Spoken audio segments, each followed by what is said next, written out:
All right, and we're live. Welcome back to the We Valiant Few Podcast. I am one of your hosts, Raptor. Crossfire's here. Blackbeard. And on today's episode, which we're calling Perspective, we will be doing something a little bit different than what we've done before. I know we've talked about this idea a couple times, but today what we're going to be doing is we're going to be recapping the events that led up to the American Revolution, or more so, the events that led up to the signing of the Declaration of Independence.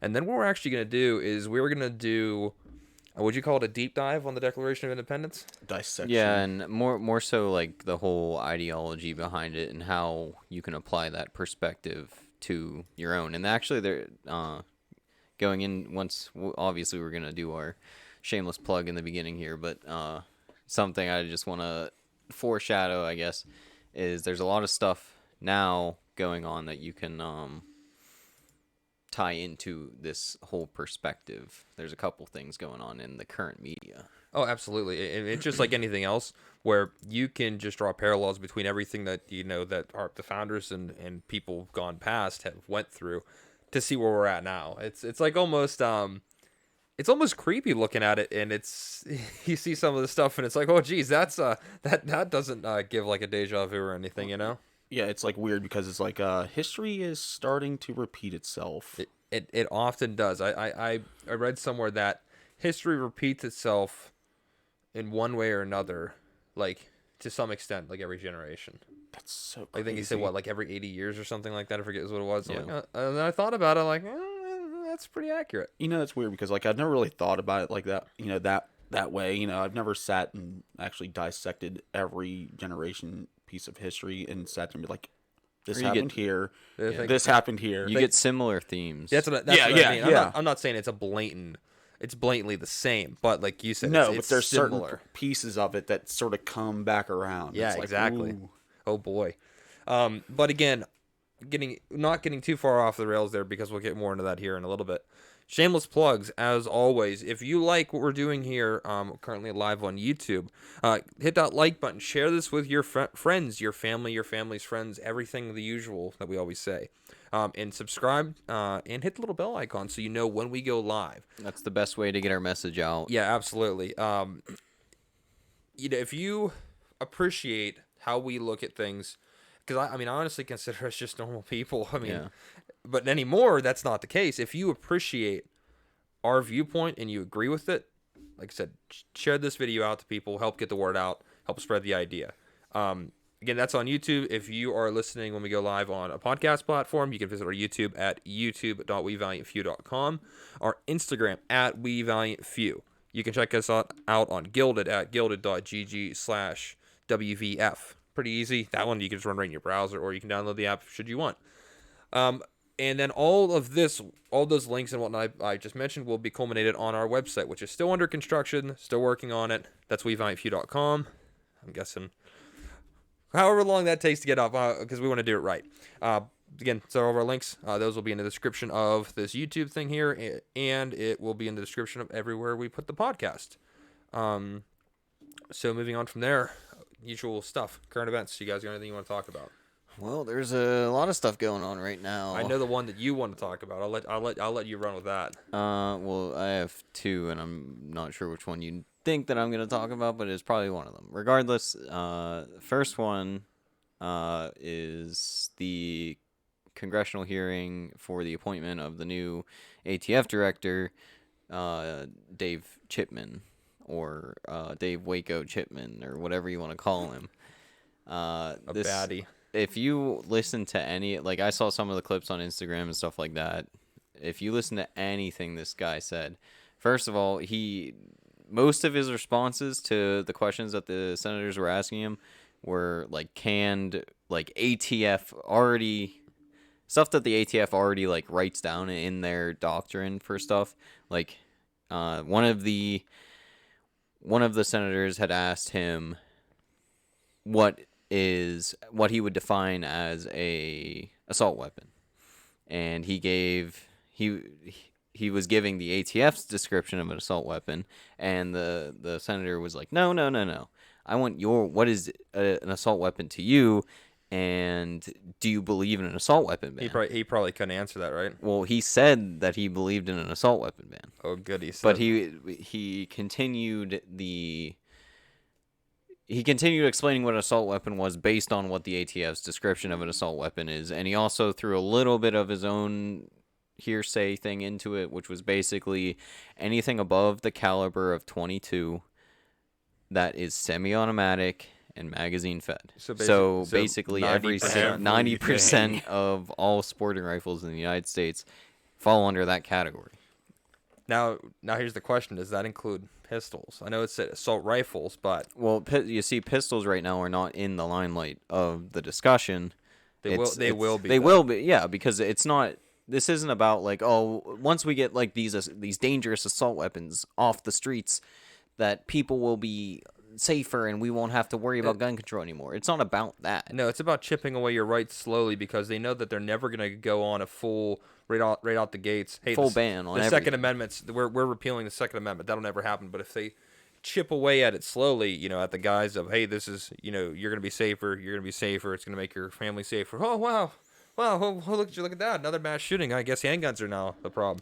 Death of 1,000 cuts. Yeah, and that's the next exactly thing. what it is. It's harder now because they're going, at least in the terms of strategy, they're kind of going for the harder, the higher hanging fruit right now, because mass shootings are really not conducted with, in giant air quotes, assault weapons.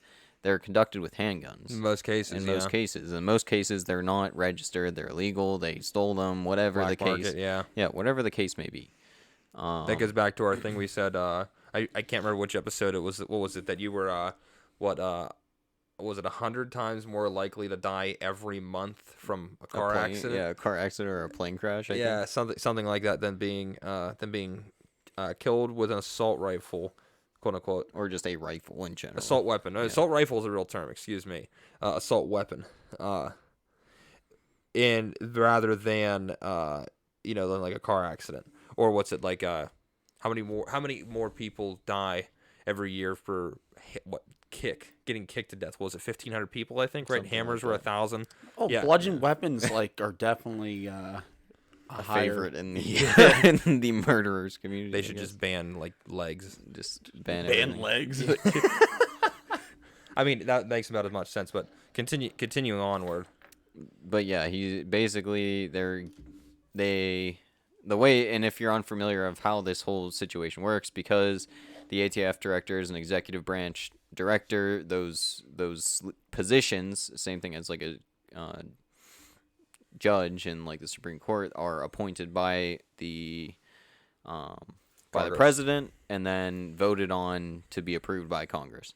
And that's currently what is going on with Dave Chipman. I implore you to look into his background and stuff, because the stuff that happened in Waco, Texas, there was a big like massacre that basically the ATF was the culprit of. I don't know, I haven't done enough research on it to speak on it, but there's pictures of him standing there in front of like destroyed buildings and stuff in Waco, Texas. Probably looks like third world country.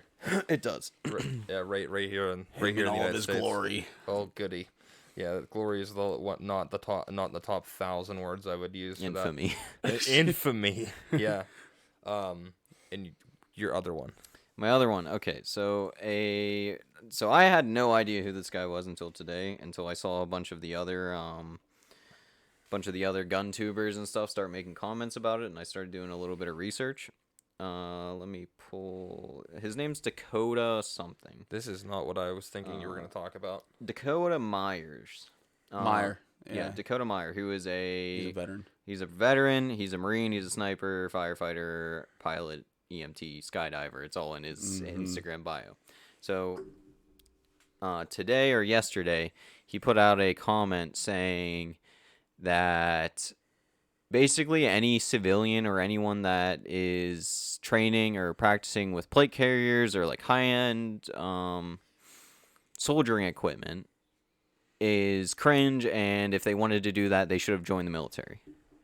Which I, as a veteran, I wholeheartedly disagree with. Because I don't care about your background or like your background doesn't mean anything. Anyone, and that's the message that we most want to get out, is anyone and everyone should be practicing, should be training, should be getting this gear. We need to be closing the gap between civilians and military in terms of equipment, training, and all that. It's just how it should be. You bring out everybody. Or not you. We all here on the podcast are suggesting that everybody comes up to par with that. And we're not. And he was basically saying that if you do this, you're cringe. He hates seeing it. He thinks, and he looks down on those people that are doing that. You know what's really a shame about that? He's probably looking in the mirror. And a bunch of different gun tubers put out information, or put out basically saying screw you. Isaac from T-Rex Arms, Grand Thumb put out something. Shooter Rugi made a statement yesterday, and trying to think of anyone else. I'm kind of waiting to see what my my favorite guy is gonna say. Good old Tim Kennedy. He brought up in his whole thing. He brought up Tim Kennedy and someone else. I swear to God, what's he got to say about Tim? He brought him up saying like these guys are all acting like people like Tim Kennedy and this and that. And I mean, he didn't include himself, I think, to like kind of act humble, because I guess from just going through his stuff and a little bit of his background, you know who Dave Meyer is. Yeah. His background. He is a combat veteran.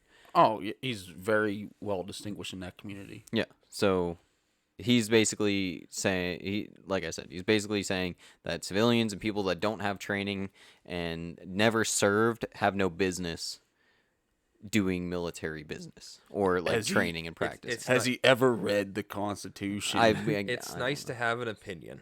Oh, yeah. And everybody. That's the thing. Everybody reserves the right to have a wrong opinion. Well, this also comes down to a bigger problem in the veteran community itself, which I think is this this feeling that they're special, that they deserve a higher form of living or higher form of whatever because of their service.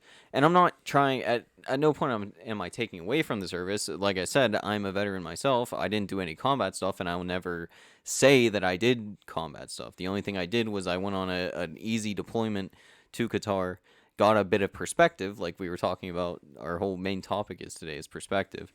Got a little bit of perspective of the outside world and stuff like that, and gained leadership ability and stuff like that. Got out and started doing the stuff that I thought would be better for me in the long run in my career. But that doesn't change the fact, like, I'm not saying that I don't want to take away from veteran service, but at the same time, you're not special if you're just not special if you're a veteran. To me, you're not, like, what you do and what you continue to do after service and stuff like that, that's what makes you special. Being a decent human being, that's what makes you special. Being someone that is willing to go out to the civilian people that don't have access to this kind of training and these kind of equipment, and like helping them out and being like, hey, I've used this stuff. I know. Give you the tools. I know what's good and what's not. Let me help you. Let me guide you down this path. Instead of saying they're not good enough to be wearing that gear. See, I think you can sum up the entire point of what you're saying by the one word: intent. Yeah, I think because it's just like anything else. It's if you are, I don't want to use the phrase real veteran, but in lieu of anything else, you're somebody that goes out over there and you're wholehearted into it. Then you deserve that respect. You deserve that appreciation for, hey, you went over there, and because people like you're the reason why we are able to be free. But like you said, there's some people that go over and just don't get it. Well, and even at that, so even with me saying this, and because I'm saying that I haven't seen combat. I've been to the Middle East, but I have not seen combat. I haven't been in any combat situations in real life. I'm looked down. Like, me making the statement, I'm going to be looked down at as a veteran because I have an opinion on what a combat veteran is doing or saying. Because there's this like veteran hierarchy of clout, I guess. Well, it's like whereas people like Jocko say the complete opposite.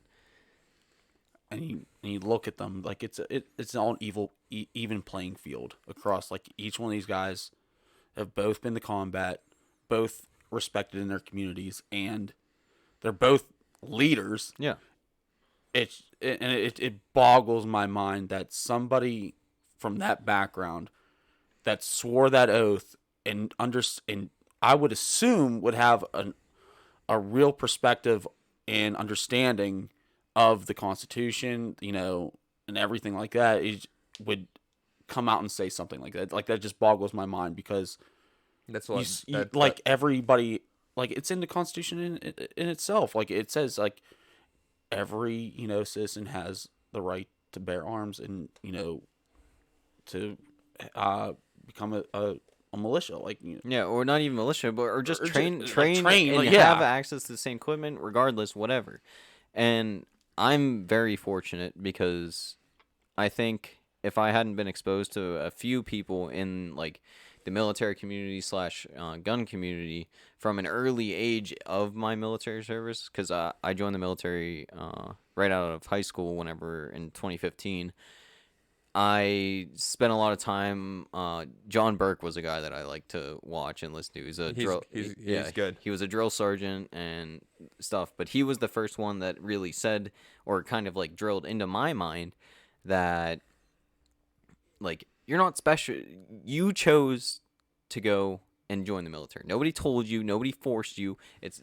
You chose to do that. So you're not special for doing that. There's hundreds and hundreds of people that choose that path. Yeah, and sometimes that path isn't for other people. Maybe they're better off doing something else, like starting a business and employing people, or going to work in a skill that they're very good at. And it's not like services. It's just like anything else. Each person is their own respective cog in the giant machine. Yeah. Yeah. So like, it's better to put somebody where they belong rather than force them into something they don't do, because they're not going to excel at that. Yeah. Which isn't just military. That's everything. And I'm not saying like, I mean, there's definitely some people that probably shouldn't be in the military, but I'm definitely not saying that the military, I don't think, is a great experience for especially if you just like want a taste of perspective, I would say. I want free travel. Just like have the ability to go. Yeah, people. I mean, sure, buddy. Some dude. The recruiters tell they'll tell you whatever you want. Hey, where do you want to go? We'll send you there. It's not really like that, but just having that perspective, and I guess the military helped me grow up a bit, and helped me. Well, it probably boils down to the exposure. Yeah. Yeah.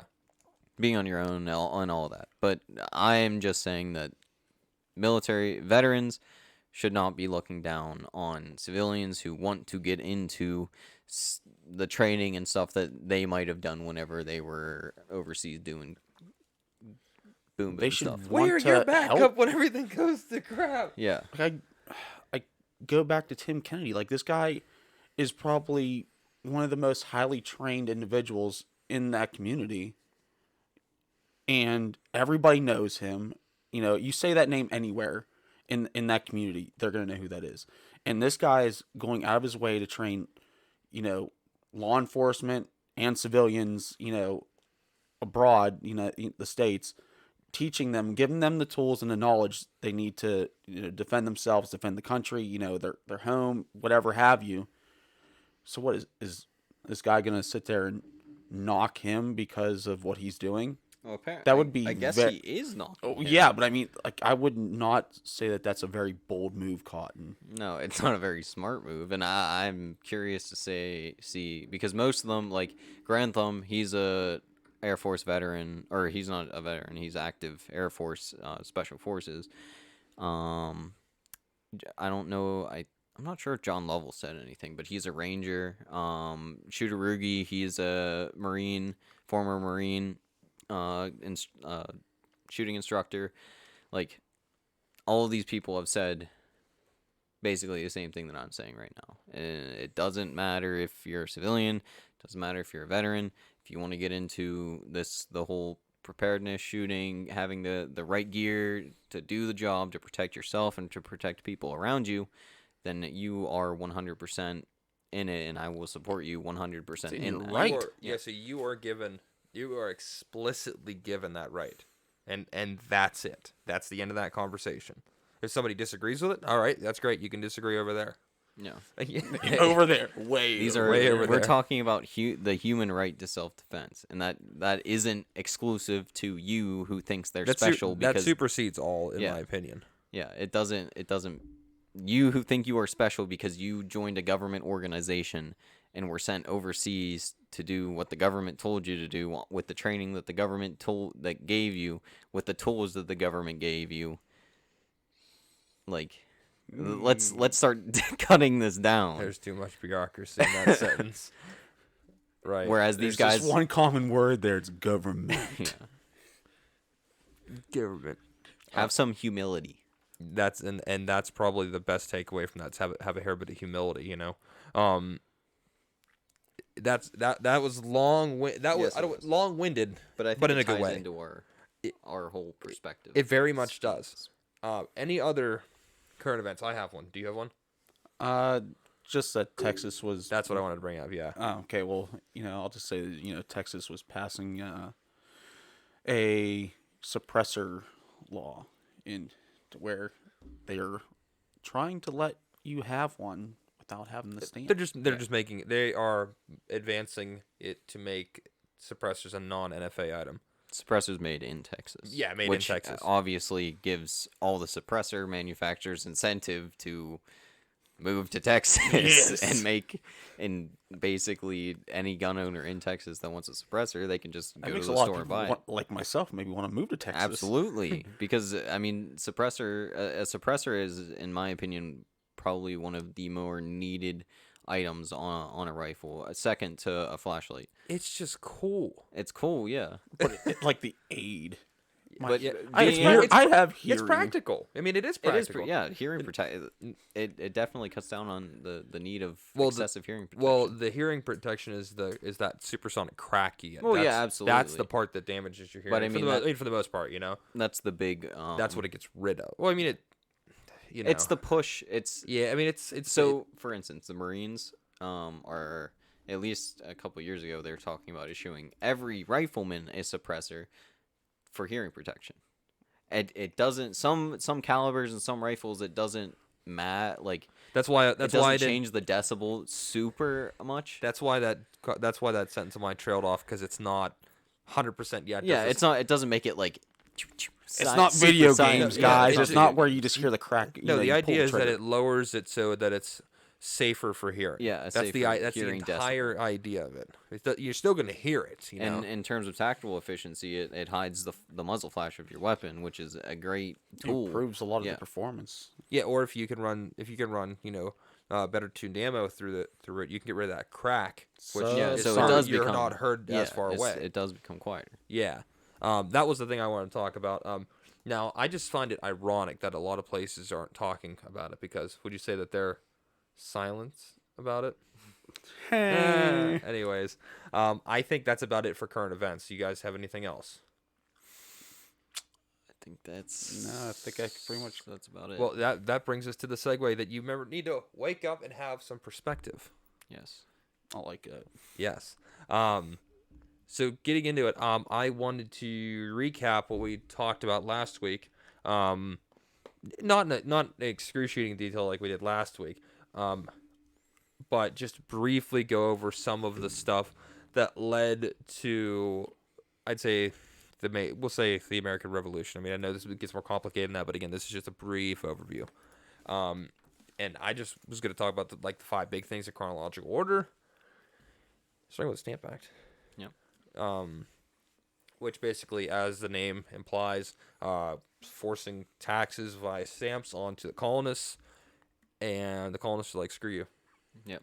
we ain't doing Among this." other things. We don't need this. And the whole reason that Among other they were things, putting the whole reason that they were putting these taxes, because most of these are increased taxing without representation, Yeah. are due to the cost of the 100-Year War, and more specifically the French and Indian War, which was fought between the British and the French with the help of American colonies against the I'm British. And I'm the- broke. And the English are realizing that they're bleeding money faster than they can handle it, so they're like, "We need more money." Yep. So they started So where do we imposing get these it? taxes, like the Stamp Act in 1765, the Townsend Act in 1767. Yeah, and then something non-tax related, Boston Massacre. Yeah, which happened after those were implemented, and from there, The outrage they had over the Boston Massacre back then.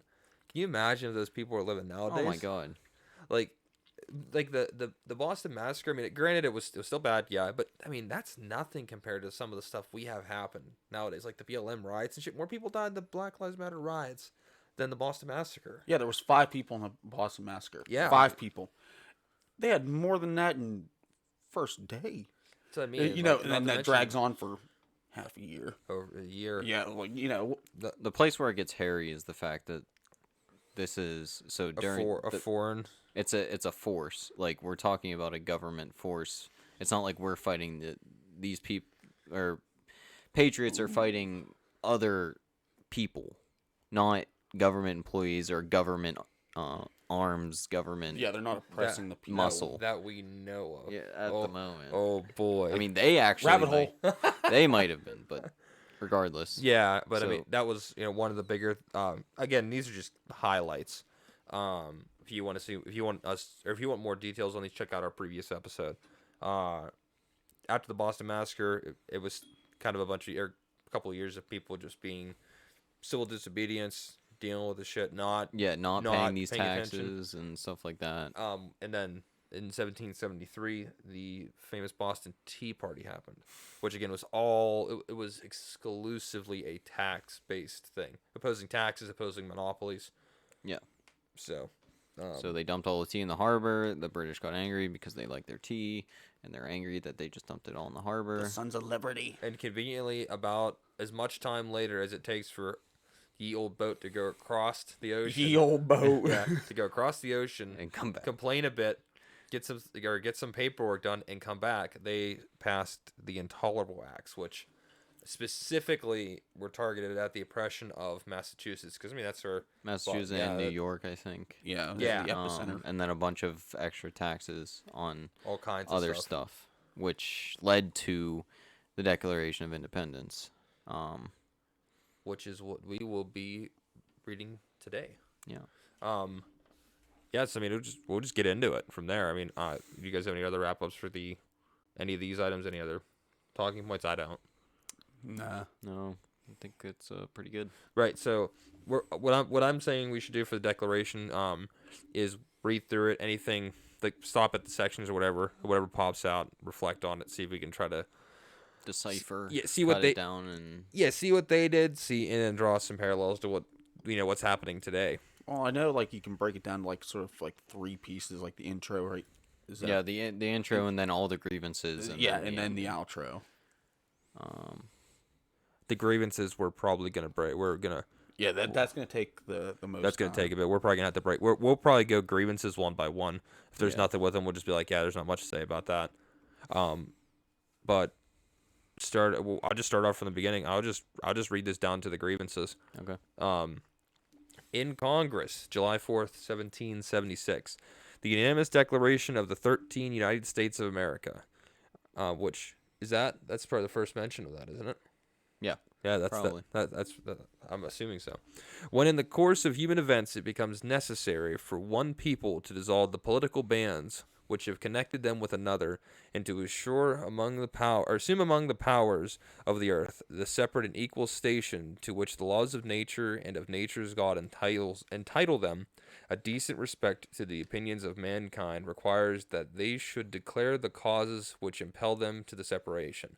So That's basically them giving their reasons why they think there should be a separation. yeah, it's an introduction basically saying this is good. These are the reasons. If you separate, we should have good reason. Yeah. And then the iconic thing, Joe Biden should listen to us here because he might he may catch learn something. Whammy. We hold these truths to be self-evident, that all men are created equal. They are endowed by their Creator with certain unalienable rights, that among these are life, liberty, and the pursuit of happiness. You should be able to memorize that line off the top of your head. Yeah. That to secure these rights, governments are instituted among men, deriving their just powers from the consent of the governed. Oh, yeah. That's yeah. That whenever any form of government becomes destructive of these ends, it is the right of the people to alter or abolish it, and to institute a new government, laying its foundation on such principles and organizing its powers in such form as to them shall seem most likely to affect their safety and happiness. Prudence indeed will dictate that governments long established should not be changed for light and transient causes, and accordingly all experience hath shown that men are more disposed to suffer while evils are sufferable than to right themselves by abolishing the forms to which they are accustomed. But when a long train of abuses and usurpations, pursuing invariably the same object, devises a design to reduce them under absolute despotism, it is their right, it is their duty to throw off such government and to provide new guards for their future security. Such has been the patient sufferance of these colonies, and such is now the necessity which constrains them to alter their former systems of government. The history of the present King of Great Britain is a history of repeated injuries and usurpations. Thank you. All having in direct object the establishment of an absolute tyranny over these states. To prove this, let facts be submitted to the candid world. So that whole kind of section lays out this base idea of what a government is and what a government is to the people in the United States, or to people in general, or what it should be to all mankind, being a form that is brought together and basically brought together by the consent of the people being governed by said government. And at times where that government becomes unjust,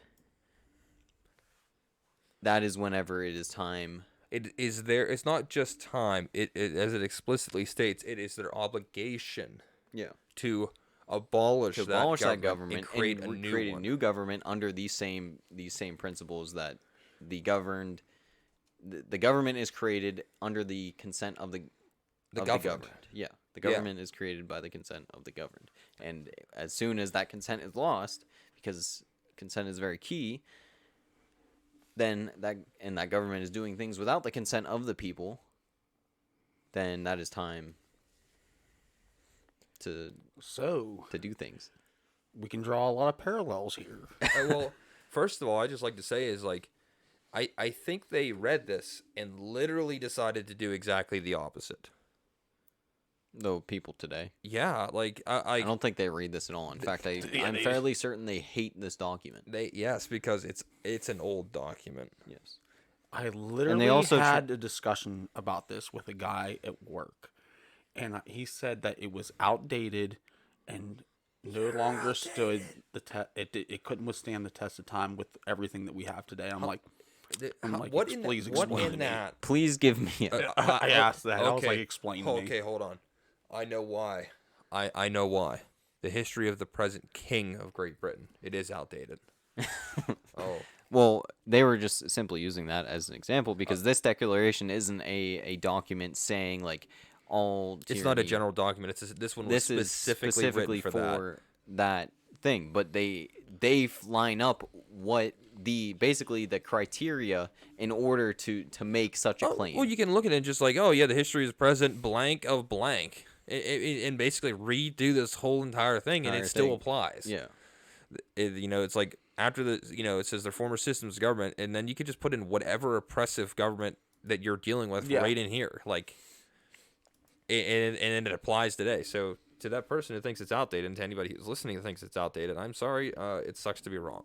Yeah, and even here it's okay. So in the section where it says, but when a long train of abuses and usurpations, pursuing invariably the same object, and vices a design to reduce them under absolute despotism. Despotism, I think, means like servitude. That's despotism. Or despotism, and I think let me pull up the actual. It says the despotism is the exercise of absolute power, especially in a cruel or oppressive way. Yeah. So it's tyranny. It's another word for tyranny. Yeah, it's another weird word for tyranny. The founders say it is their right, it is their duty to throw off such government and to provide new guards for their future securities. Future securities being that whole consent. The government being created under the consent of the governed, because whenever despotism or tyranny is being enthralled onto the people, it's your right to say screw this. Yeah, and then say then no. Start again. You move, and it's time. Move. Yeah, it is time to start anew. I think we're about 200 years too late. We're somewhere in there. Somewhere in there. I don't know. I mean, in that ballpark. And since we're talking about perspective, I'd be curious to see, and we've said before, like we've talked to like older people that have dealt with things similar to this, and actually, I mean the Civil War, the South broke off, citing this document. I mean, it's kind of a catch-22 because you know saying the South is right is one thing, but we're not. No, absolutely not. I'm not saying the South is right. I think they were wrong in citing this document simply because they were enslaving a group of people. This goes back to what I was saying earlier of intent. Yeah. Because maybe in their legal right to cite this, their intent was not right. Yeah. Which in the end makes it not right. Because people are still like the full meaning of this document was not actually being portrayed under the reasoning the South gave to exit. I'm not saying that the South exited because of slavery, and the Civil War was more so about state rights. Yeah, and slavery was a part of that. Oh, we could do a deep dive on the Civil War. Yeah, we could do a deep dive. That'd be anything. Everything. Yeah. Anyways, but with that, I think if you guys have nothing else, we can continue on with the grievances. I just sort of wonder, where everybody's line in the sand is at this point. With that being said, with that whole first paragraph, where is the line? So where do we draw the line where okay, this is too much? It's a great question, and I struggle to figure out if a line should be drawn, and I think instead there should be enough pushback to scare a potential power that is trying to be despotic, or a tyrant who is trying to impose absolute power on people. I think they need to be scared of the people at all times. The government should be afraid of the people. But that's what I'm getting at though. That is kind of lost right now, in my opinion. It's been lost for 100 years. Especially whenever we're talking. This is just my opinion. You know what I mean? But where do we stop? Saying okay, enough is enough. Where's that? When society becomes strong again. Because right now society is very weak. Well, yeah, but society has to be oppressed. They have to actually feel real suffering for them to actually do something. They do, which is where we're at right now. The whole weak times make strong men argument. We're on the time right now where weak times make strong men. Yes. So because that's. But I think we're at the beginning of that. We are at the beginning of that. Beginning maybe quarter way through. Only now are we talking about disarming. Wait, no, I meant just the metaphorical timeline, not literally. Okay. But what we're getting at is that is going to these times, because it's gonna get worse. Yeah, things will get worse. Things will get worse, but those bad times from those bad times, we'll have a better society at the end of it. That's that cyclic nature that happens. So when that happens is when you're it's just knowing when when is enough. Certainly. That's the hardest thing to sit there and put through my mind and pick. Okay, they do this. This is now when it is time to honestly, time to party. you probably won't find that answer until you're actually we're there. I mean, I agree with that. It's just you're trying trying to plan. Yeah, I'm trying to understand. Yeah. Well, yeah. Season 2.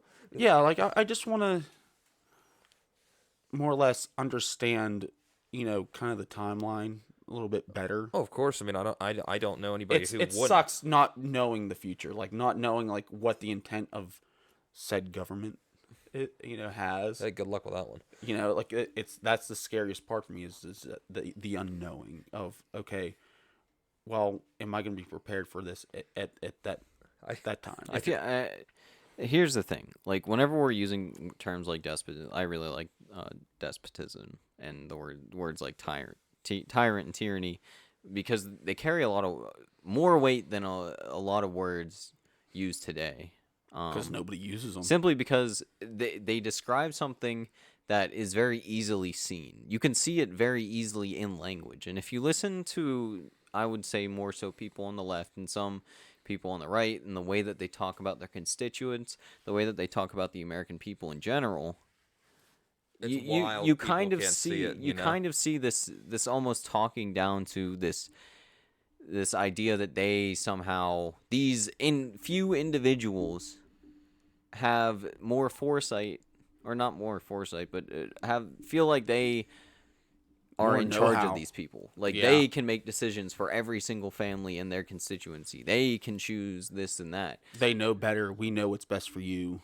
It sounds exactly like the stuff that we decided to leave when we created the Declaration Right. of Independence. It sounds it's Yeah. crazy. So these, we'll move on. So these are the grievances, or the very specific things that the King and Great Britain did to the American colonists that led them to deciding to make Break this. away. to This break this away. was them justifying why they wrote this document, citing all the reasons that they're like, well, because of these things that weren't done properly or whatever, here's what justifies this document effectively. Yeah, for the world to see and look on to. And they were very strong in their opinion on this. And this was King George III, I believe. Yeah. I believe so, yeah. Yeah. So I'll start here, and then we'll see if Blackbeard wants to pick up at some point. But Right. So, starting with the first one, he has refused his assent to laws, the most wholesome and necessary for the public good. And then if you guys want to like grab onto any of these or maybe describe them further, I'm super cool. Do you want to I'll quickly reflect on them. Yeah, that's what I would do. So basically, this is saying he has refused to like look into the public good in terms of like laws and maybe like different social and whatever applications that might benefit like the regular people. Like we said before, laws should be passed to help people. And in this event, he was just passing laws willy-nilly, whatever he decided that he wanted to do at the time. It's whatever benefited him. Yeah. So the next one is he has forbidden his governors to pass laws of immediate and pressing importance, unless suspended in their operation till his assent should be obtained, and when so suspended, he has utterly neglected to attend to them. This is basically saying that it was completely centralized leadership.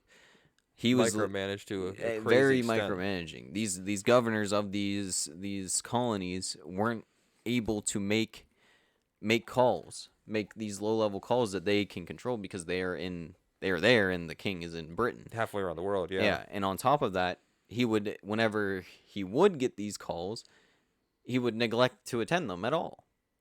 Yes, and not to mention what we determined like a month and a half, 2 months to get from the colonies to England. So minimum you're looking 6 months by the time it goes through all the bureaucracy. So, and that's what it says, like of immediate and pressing importance. Yeah, pressing importance doesn't mean wait 6 months for a maybe, a yes. Yeah. He has refused to pass other laws for the accommodation of large districts of people, unless those people would relinquish the right of representation in the legislature, a right inestimable to them and formidable to tyrants only. So basically saying that Bribery of representation. Yeah, bribery of representation, unless those would relinquish the right of representation to the legislature, etc. He has called together legislative bodies at places unusual, uncomfortable, and distant from the depository Depository of their public records, for the sole purpose of fatiguing them into compliance with his measures. So I don't know if you're aware of this, but I think after the Boston Massacre and after the Boston Tea Party, he would call these like midnight meetings in Britain at places that were not like the Congress Sanctioned Hall areas, like they're not the place. They where weren't at the Senate building, like for us. They were in like dark alley kind of things, and they were he was basically forcing his people that were in charge of the colonies to comply with him, comply with his demands. Yeah, because especially back then, the way things were set up, it was a lot more different than just, oh yeah, here's a building to meet. Like it says, there was records, there was there's records of meetings, everything he said, and all of this stuff is a lot of like. And if you need to reference something, I mean, Yeah. nowadays the way that the current government does it is they have their laptops and everything. Everything can be researched right there at the flick of a button. Yeah, and it's all recorded. It's all recorded. And it's all on live TV at all times. Yeah. To be seen by the people. Yeah, versus again, like, oh well, what was said to, or somebody brought this up 3 meetings ago. Check the records or something like that. They can't do that because they're not in the centralized place for it. So he has dissolved representative houses repeatedly for opposing with manly firmness his invasions of the rights of the people. Basically saying if there was a group of people or a house in their parliament that opposed his will, he would just get rid of them because he could. Because they got in the way of his... Because you got in my way. Talk about his despotism. Unilaterally leveling your opposition. Yeah. Yeah, that's That's like us just saying. That's like us saying, this whole group, without any reason other than I don't like them, they're gone. They don't get a say anymore. That sounds oddly familiar to stuff that's happened before. Cancel culture. Yeah. Let's see. He has refused for a long time after such dissolutions to cause others to be elected, whereby the legislative power and capable of annihilation have returned to the people at large for their exercise, the state remaining in the meantime exposed to all the dangers of invasion from without and convulsions within. Basically saying because he's basically forcing people into this elected position that they're not able to sustain that, and naturally it puts people in danger. Yeah, it puts people in danger because the government serves a purpose, especially like in this particular sense. They're citing specifically that the purpose of the government to help protect the people. And at the time, we just for a little bit of perspective at the time, we weren't always friendly with the Indians. There were a lot of the times where Native people were not friendly with English colonies, especially post this period, because the Indians mostly sided with the French during the French Indian War. Yeah, so this here, that was mostly because they thought that they would get rid of the white folk in their land. Yeah, but because of what they're mentioning here, he's forcing somebody into this position that is not fit for that office. Yeah. And what happens is naturally people will just stop acknowledging them and take it upon themselves to do these things, but they're higher, more organized. They don't have any oversight. Yeah, they don't have the oversight. This one here specifically cites about protection, dangers of invasion from without. So again, that's French, the Indians. Yeah. So they specifically can't uphold that, or convulsions from with riots or uprisings or insider problems. Yeah, so there you go. Yeah. So next, they say he has endeavored. Oh, you're gonna have to go up a bit. No, he has endeavored to prevent the population of these states for that purpose, obstructing the laws for naturalization of foreigners, refusing to pass others to encourage their migration hither, and raising the condition of new appropriations of the lands. Basically saying he prevented more people from becoming colonists or American citizens, or maybe like a French guy wanted to, after the French Indian War, he was still in the American colonies and he wanted to become a British citizen at that point. The king would not allow it and basically exile them because he didn't want the colonies to get too rowdy and have too strong of a group of people to protect themselves Again, And this goes back to what we were He saying wanted earlier about power in numbers. and this has to do with I'd say this falls to our earlier point of the excessive micromanagement. Yeah, and subjugation, like excessive subjugation of these people. He has obstructed the administration of justice by refusing his assent to laws for establishing judiciary powers.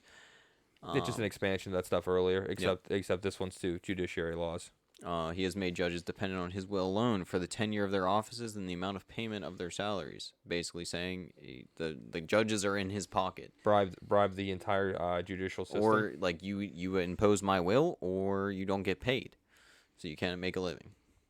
Blackmail.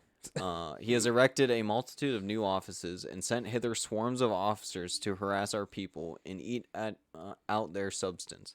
Basically saying he's employed the military to or sent the military and like officers and these people of like higher ranking officialness from the British Parliament and government and whatever to the colonies to harass them. It's choking them off. Yeah. He has kept among us in times of peace standing armies without consent of our legislatures. The American colonists hate standing armies. They always hated standing armies. They say this a ton in the Federalist Papers. Standing armies are what they describe as the biggest scariness to individual freedom. I think they hit that on the head. He has effected to render the military independent of and superior to the civil power. Basically making a military state. Anything the military says goes. Any of his British regulars that say something are the law of the land. Rather than the other way around where the military should serve the people. Yeah. Same way as the government. He has combined with others to subject us to a jurisdiction foreign to our Constitution and acknowledged by our laws, giving his assent to their acts of pretended legislation. Basically saying like they're effectively making there's the pseudo government of the colonies that it doesn't really matter what the colonies think because it's all controlled from the throne anyway. Yeah. For quartering large bodies of armed troops among us, there's a colon there basically saying that all of these are because they quartered large bodies of armed troops among civilians, which is why there's the Third Amendment. Mm-hmm. He says, for protecting them by a mock trial from punishment for any murders which they should commit on an inhabitants of these states, for cutting off our trade with all parts of the world. That was they all have colons actually. Yeah, down all the colons are. I'll highlight this. Yeah, some of them. Yeah. These are more easier to read. For imposing taxes on us without our consent, for depriving us in many cases of the benefits of a trial by jury, for transporting us beyond seas to be tried for pretended offenses, for abolishing the free system of English law in the neighboring provinces, establishing therein an arbitrary government and enlarging its boundaries so as to render it at once an example and fit instruments for introducing the same absolute rule into these colonies. I think that one in particular was referencing the Quebec thing. Yeah. Yeah. You can also see in a lot of these where amendments came from. Yeah, yeah, that's what I was thinking. Just going through, he's like, oh, well, there's amendment this. There's this amendment, Yeah. For taking away our charters, abolishing our most valuable laws, and altering fundamentally the forms of our government. They weren't allowed to govern themselves. Which again goes back to the whole fact that like it even says here, where was it, establishing an arbitrary government or pretended offenses and whatnot. So they're even acknowledging the fact that their government basically is just a mock government. Yeah, it's mock trial. Yeah, they're mentioning all this stuff. It is imposing tyranny upon its people.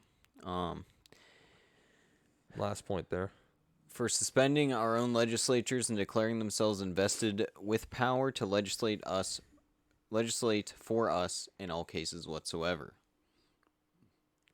Basically saying they gave themselves their power and suspended our legislation and gave them absolute power. Any body that has the right to give itself power is inherently corrupt. Yes. Without some type of regulation mechanism. You want to go from here, Blackbeard? Oh God. I'll continue reading. Whatever it's you guys fine. want to do. You can go ahead, All because right, I'll my read it. Okay. eyes are poo. He has abdicated government here by declaring us out of his protection and waging war against us. So that's abdicated. Abdicated. And that what that means. It's like basically abdication is to force somebody to give up political position. So he's basically forcing their government to be useless. And waging war against us talks about like the Boston Massacre and the times where the British forces killed Americans. Yeah, well, at this point, it wasn't literal war yet. Yeah. It was the attacks the on conflicts. the people. Yeah. The small attacks on the people. Similar. Is that? Wonder if you could draw any parallels between that and what's going on now. Yeah. He has plundered our seas, ravaged our coasts, burnt our towns, and destroyed the lives of our people. That Pretty must be- self-explanatory. I think that's where SpongeBob got that quote. Yeah. He is at this time transporting large armies of foreign mercenaries because if you didn't understand, the British paid German mercenaries to basically wage his war or do some parts of his war during the American Revolution. They probably didn't have enough people to subsidize not just American, but figure out everywhere else England was at this point. I'll start over. He is at this time transporting large armies of foreign mercenaries to complete the works of death, desolation, and tyranny already begun with circumstances of cruelty and perfidy scarcely paralleled in most barbarous ages and totally unworthy the head of a civilized nation. Basically saying heinous crimes have been conducted by this government and the mercenaries that he employs. He has constrained our fellow citizens taken captive on the high seas to bear arms against their country, to become the executioners of their friends and brethren, or to fall themselves by their hand. Basically saying he is Forcing capturing its people to wage war against their friends and family. or die. Yeah, slave soldiers.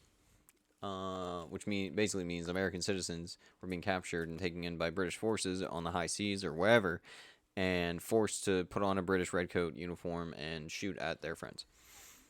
It doesn't sound very fun. No.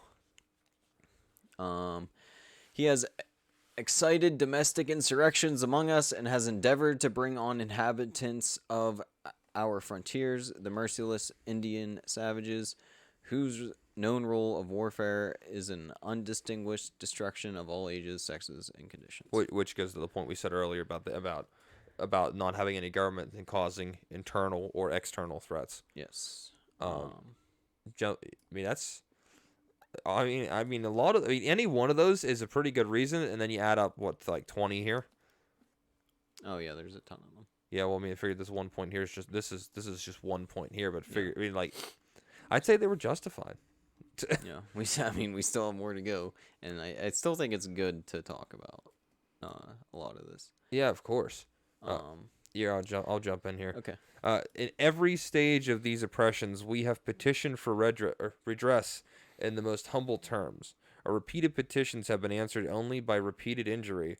A prince whose character is thus marked by every act which may define a tyrant is unfit to be the ruler of a free people.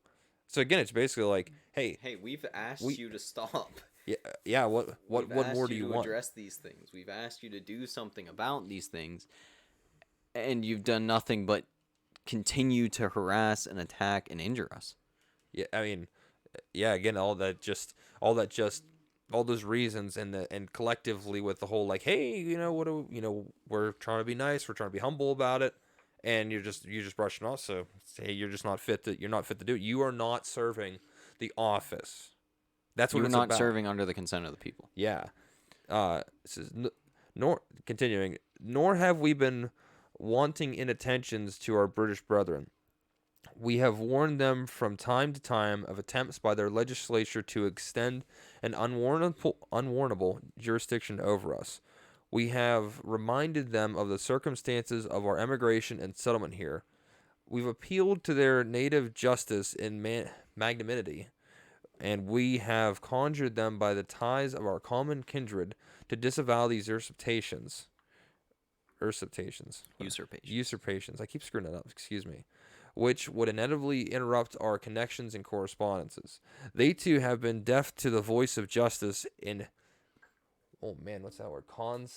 Consanguity. Whatever. We must therefore acquiesce in the necessity which denounces our separation and hold them as we hold the rest of mankind, enemies in war, in peace friends. So, I mean, it's basically like, we tried to tell you over and over again, and you still didn't listen. So, it's necessary that we just tell you that, hey, we're leaving. Hey, we don't want to be a part of this anymore, and hold them as we hold the rest of mankind, enemies in war, and peace friends. Saying, if you go to war with us for this decision, then we'll go to war. But if you want to be friends in peace, then we're wholly fine with being friends. But we are separating. That's their line in the sand. Yeah. There's your answer. Because it's like, hey, don't screw with it.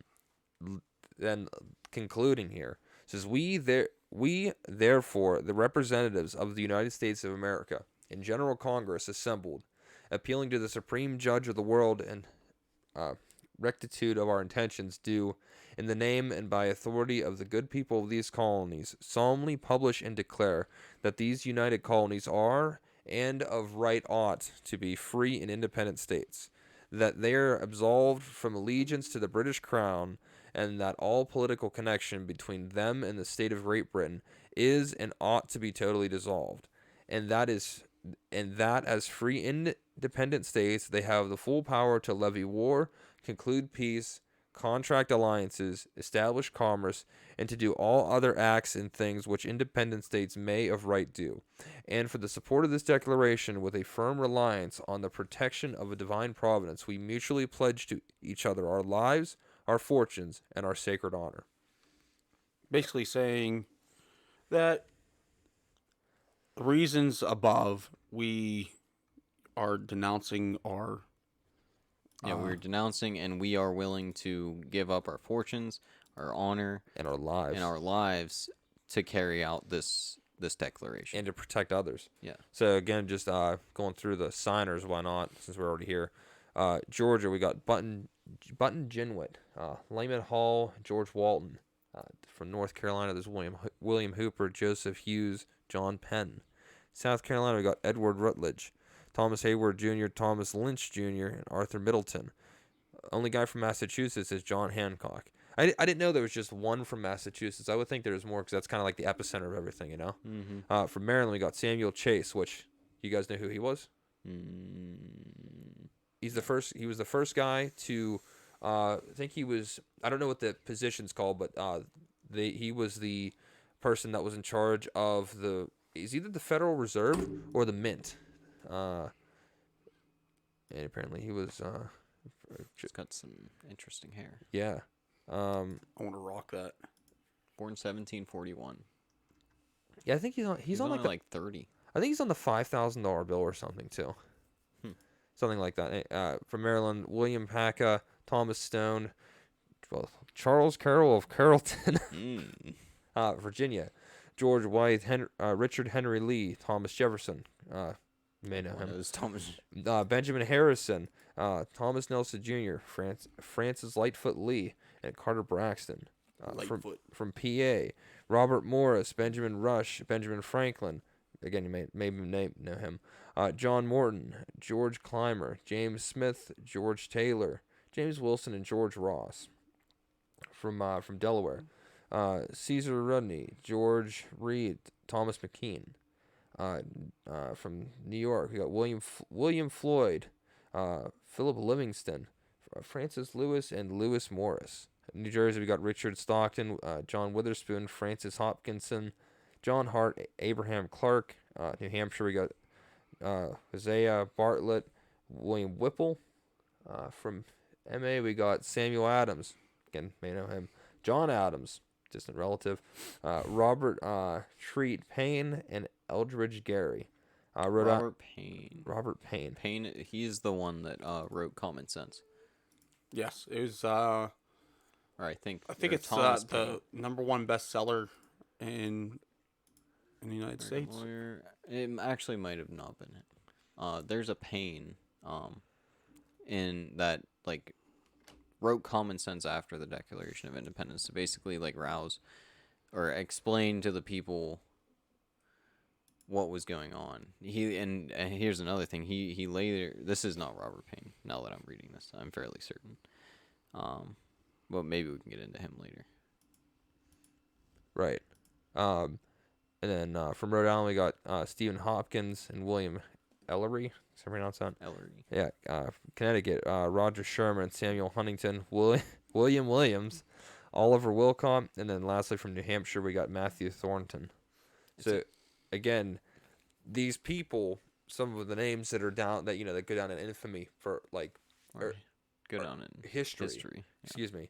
Go down in history as who these people are, but they're like, yeah, sign my name here because I really believe in this and I stand behind this upon, I risk everything.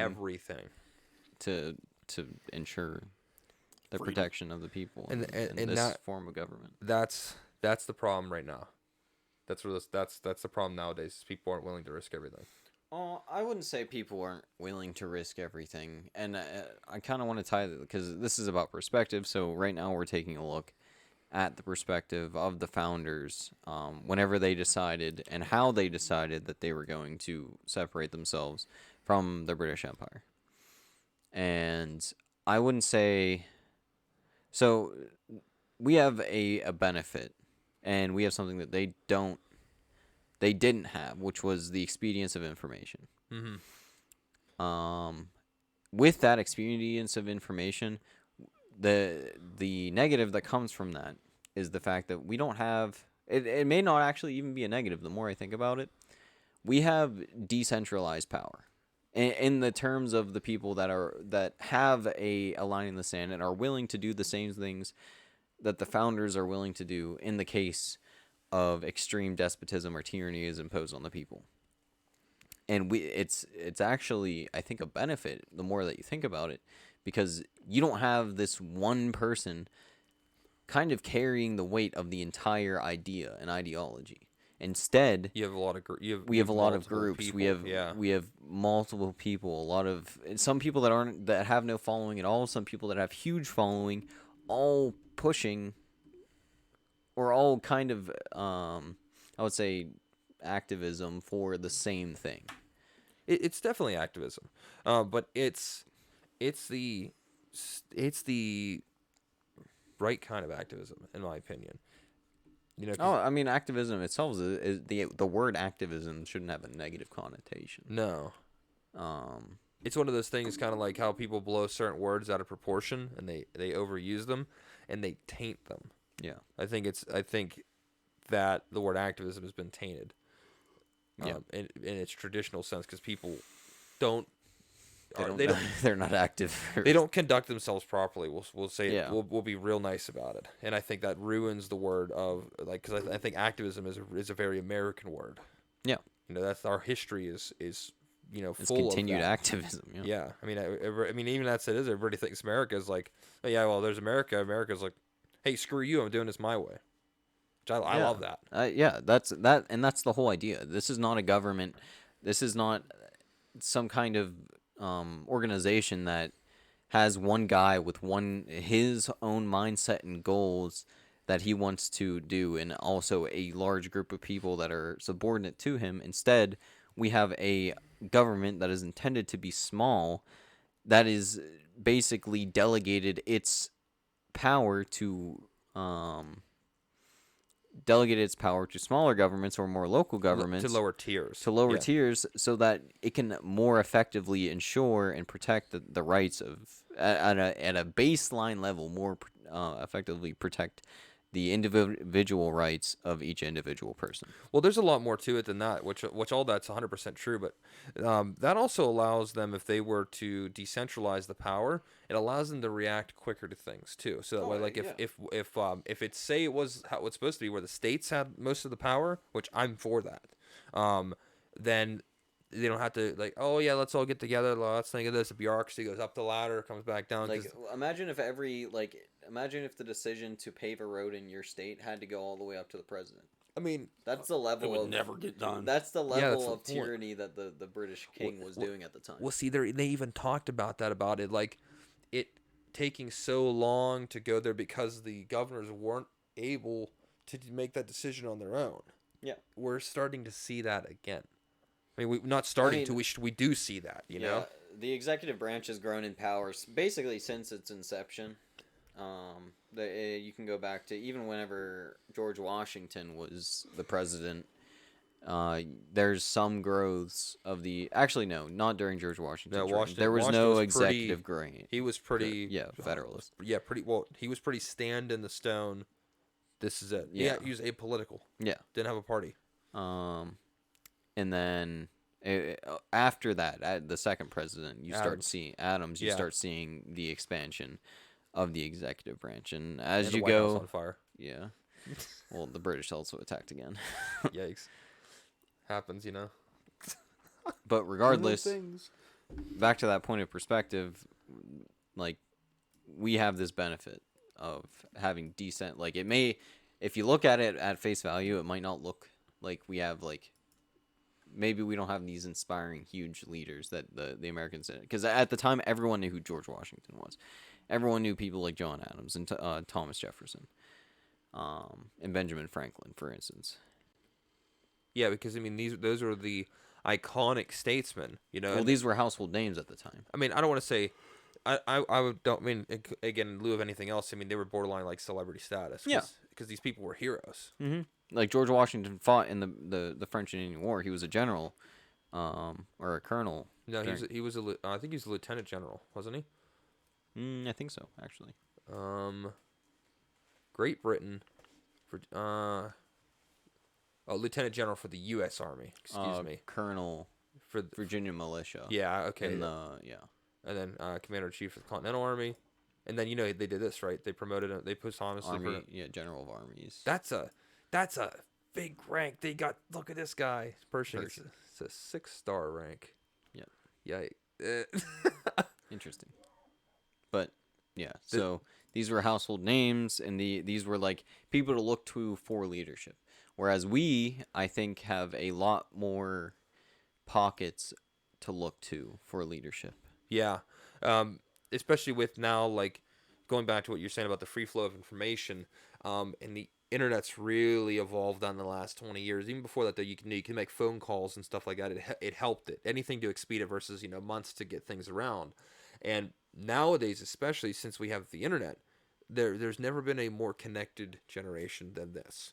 So if somebody has an idea that's the entire way across the world that you want to subscribe to, you just snap your fingers and it's done. And we also have the benefit of decentralization in the sense that there isn't one person you can silence that will end the activism. Yeah, it's like the whole Hydra thing. It's like you cut off one, there's more right behind it. It's literally the exact same thing as like the ISIS insurgency or any other insurgency in a country, where because it's an idea.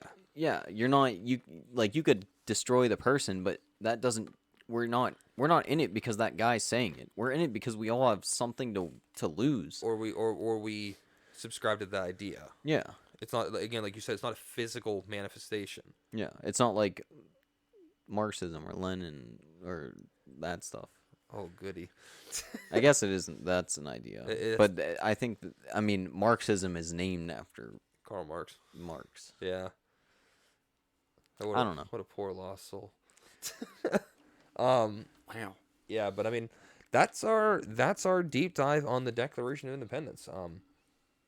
If you have any comments on how we did this or any suggestions for future things for us to do this on, please let us know.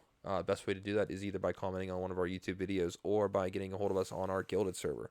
Again, gilded.gg/WVF. Or you could DM us on Instagram. Yep. Raptor, I usually manage that. We're still trying to get more content to put up there, but if you send me a DM, you have got questions, whatever, I would be more than happy to answer. Yeah, we may have a place to put this type of information to on our site. Again, that's still heavily in development, so there might be some other things here coming up soon. But I mean, that's pretty much all I got for this, guys. That's what I want to do. I think we knocked it out of the park. I'm pretty happy with how we went through it, and I hope you gained some perspective. Yeah. Yeah. But other than that, again, links are youtube.wevaliantfew.com if you're not listening on YouTube, which I'm looking over here and our stream went down because the internet sucks here. Internet. Yeah, that'll be fixed very soon. But again, youtube.wevaliantfew.com. If you're listening to us on YouTube, please like, share, subscribe to this video. Again, help get the word out, as we said earlier. Socials at We Valiant Few on Instagram. Again, gilded.gg/WVF. And our website, whenever it gets finished, is going to be wevaliantfew.com. All those links will be there. But until next time, guys, which next episode is going to be a good one. Spicy. So you have to tune in. Get a sneak peek on that on our Gilded. But other than that, that's all I got, guys. See you guys later. Yeah, we'll catch you next week. Yes. Yeet.